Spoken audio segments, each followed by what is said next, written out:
Now, as the migration crisis continues in Europe, with hundreds of thousands of men, women and children fleeing conflict zones for a better life in Europe and elsewhere, an incredible story from the migrant camp known as the Jungle in Calais in northern France. Two young Afghan brothers making their own hazardous journeys alone hadn't seen each other in 7 years. But through a chance meeting with a freelance journalist, they have now been reunited.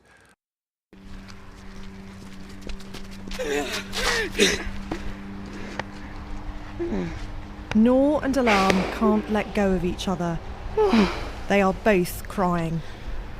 Yes, he's my brother. They last saw each other 7 years ago at their home in a village in Afghanistan. Now they stand on a dirt track by a motorway in Calais in the so-called jungle camp.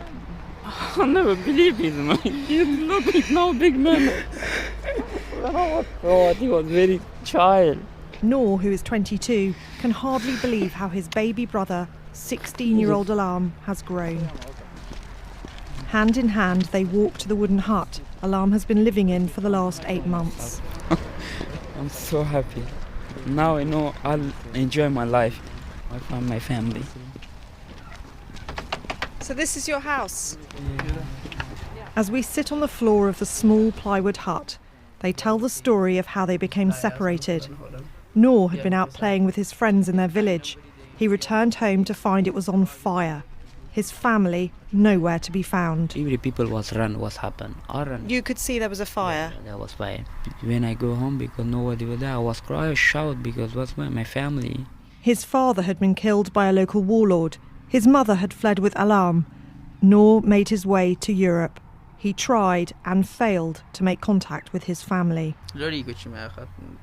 It was a chance encounter in a cafe in Pakistan 2 years ago that would lead to the boys' reunion. At the cafe, Alam got chatting to a man who was visiting from the UK.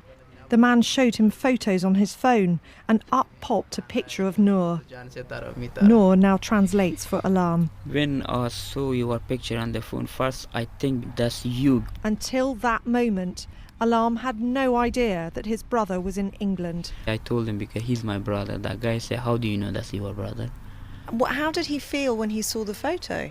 Exciting that moment, because when I saw your picture, because can't control my heart was shout, they jump. He begged the man to put him in touch with Noor, but the man didn't believe he was his brother. Alam says their mother died heartbroken, worrying about the son she would never see again. Mom was dying, so always when she was asleep, she took your picture to sleep together. After his mother died, Alam travelled to Calais, where he met journalist Edward Lawrence, who helped him to find his brother. Only the toughest make it here, and only the toughest survive. The jungle camp in Calais is not a place for unaccompanied children. Mohammed and Ibrahim, aged 16 and 17, are from Syria and have family in the UK. They didn't want to be identified. Today's announcement should help them. Manchester. Mohammed hopes he'll be able to join his brother in Manchester soon.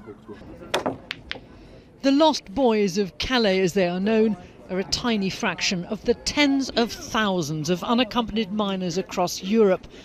They're vulnerable to traffickers and exploitation, and most live in squalor. This is your home? Zirat is only 12 and made it all the way here alone from Afghanistan after his school was bombed. He told me he's learnt to survive, remaining outside all official channels, so he won't be affected by today's promises. And you alone? Where's your family? Afghanistan. Afghanistan? Yes. So you're nobody here? No. And are you frightened? Scared? Yeah. Yeah? Yeah. Is it danger? Yeah, danger.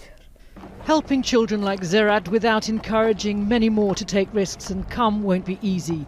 Today's announcement may solve a UK political problem, but it's unlikely to do much to help the wider global crisis or the children caught up in it. Penny Marshall, ITV News, Calais.